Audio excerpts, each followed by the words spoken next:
तो शक्ति का एक ऐसा नियम है जो ये तय करता है कि कोई भी बड़ा आइडिया आखिर में जाकर कामयाब होगा या फिर फेल। आज हम इसी के बारे में बात करेंगे कि कैसे बदलाव की स्पीड यानी उसकी रफ्तार ही सब कुछ है।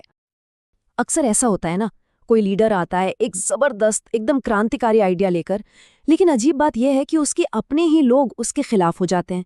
पर ऐसा होता क्यों है? चलिए एक उदाहरण लेते हैं।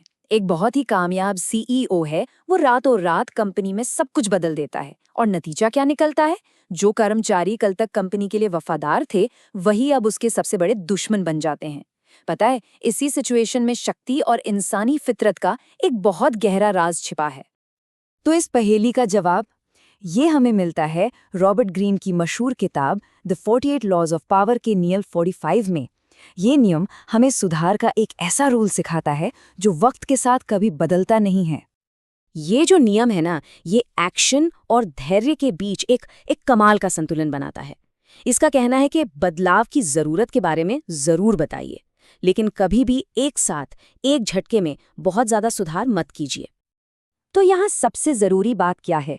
देखिए, बदलाव तो जरूरी है आगे बढ़ने के लिए, लेकिन उस बदलाव को लाने का तरीका वही असल में सफलता और असफलता के बीच का फर्क पैदा करता है। धीरे धीरे किया गया सुधार लोगों को डराता नहीं, बल्कि उन्हें नई चीजों को अपनाने के लिए वक्त देता है। इतिहास ऐसी कहानियों से भरा पड़ा है जहां इस नियम को नजरअंदाज किया गया और नतीजे काफी बुरे रहे। चलिए एक क्लासिक उदाहरण देखते हैं हेनरी फोर्ड का, और उनकी कहानी से कुछ सीखते हैं। तो एक जमाना था जब मॉडल टी कार का ही राज चलता था। मतलब इस एक गाड़ी ने पूरी ऑटोमोबाइल इंडस्ट्री को बदल कर रख दिया था और फोर्ड कंपनी दुनिया की सबसे बड़ी कार मैन्युफैक्चरर बन गई। ऐसा लगता था कि उन्हें कोई हरा ही नहीं सकता। लेकिन फोर्ड अपनी ही कामयाबी के नशे में इतना चूर हो गया कि उन्होंने बाजार में हो रहे बदलाव को देखा ही नहीं, जबकि उनके कॉम्पिटिटर्स जैसे कि जनरल मोटर्स वो ग्राहकों को ऐसी चीजें दे रहे थे जो फोर्ड नहीं दे रहा था। क्या? चॉइस, मतलब अलग अलग रंग, बेहतर डिजाइन, नए फीचर्स, ये सब। और जब फोर्ड को आखिरकार अपनी गलती का एहसास हुआ ना, तब तक बहुत देर हो चुकी थी। उन्होंने फिर एक झटके में सब कुछ ठीक करने की कोशिश की, लेकिन इस अचानक बदलाव का झटका उनका बहुत अच्छे से चल रहा प्रोडक्शन सिस्टम झेल नहीं पाया। सब कुछ अचानक से ठप पड़ गया और नतीजा भारी नुकसान और प्रोडक्शन में बहुत ज्यादा देरी। तो ये तो थी फोर्ड की नाकामी की कहानी।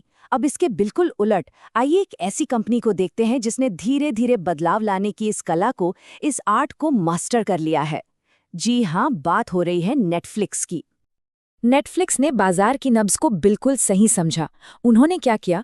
पहले अपनी डीवीडी बाय मेल सर्विस को एकदम परफेक्ट बनाया, एक वफादार कस्टमर बेस तैयार किया, फिर स्ट्रीमिंग को एक एक्स्ट्रा फीचर की तरह, एक ऑप्शन की तरह पेश किया, और फिर आहिस्ता आहिस्ता अपना पूरा फोकस और पैसा स्ट्रीमिंग मॉडल पर लगा दिया। एक तरह से उन्होंने अपने ग्राहकों का हाथ पकड़कर उन्हें भविष्य में पहुंचा दिया। तो ये दोनों उदाहरण फोर्ड और नेटफ्लिक्स के, इन दोनों अप्रोच के बीच का जो फर्क है ना, उसे बिल्कुल साफ कर देते हैं। एक तरफ थी अचानक की गई एक क्रांति और दूसरी तरफ था एक सोचा समझा आहिस्ता किया गया विकास। फोर्ड ने अपने ही सिस्टम को तोड़ फोड़ दिया, जबकि नेटफ्लिक्स ने अपने दर्शकों को अपने साथ जोड़े रखा। तो सवाल ये उठता है कि आखिर ऐसा क्यों है? क्यों ये धीरे धीरे बदलाव लाने का तरीका इतना असरदार होता है? इसका जवाब छिपा है ह्यूमन साइकोलॉजी में, यानी हमारे दिमाग के काम करने के तरीके में। देखिए, हम इंसान आदतों के गुलाम होते हैं। हमारा जो रूटीन है, हमारा कंफर्ट जोन, हम उसमें बहुत सेफ महसूस करते हैं। अब जब कोई अचानक से आकर इस सब को बदल देता है ना, तो हमारा दिमाग उसे एक खतरे की तरह देखता है। हमें बेचैनी होने लगती है, घबराहट होती है और ऐसा लगता है जैसे कंट्रोल हमारे हाथ से निकल रहा है। तो अगर इस साइकोलॉजी को समझ लिया जाए, तो फिर किसी भी बड़े बदलाव को आसानी से सफलतापूर्वक लागू किया जा सकता है, चाहे वो बिजनेस में हो या फिर पर्सनल लाइफ में। इसीलिए सबसे स्मार्ट स्ट्रैटेजी हमेशा यही रहती है, बड़े बदलावों को छोटे छोटे आसानी से पचाए जा सकने वाले कदमों में बांट दो।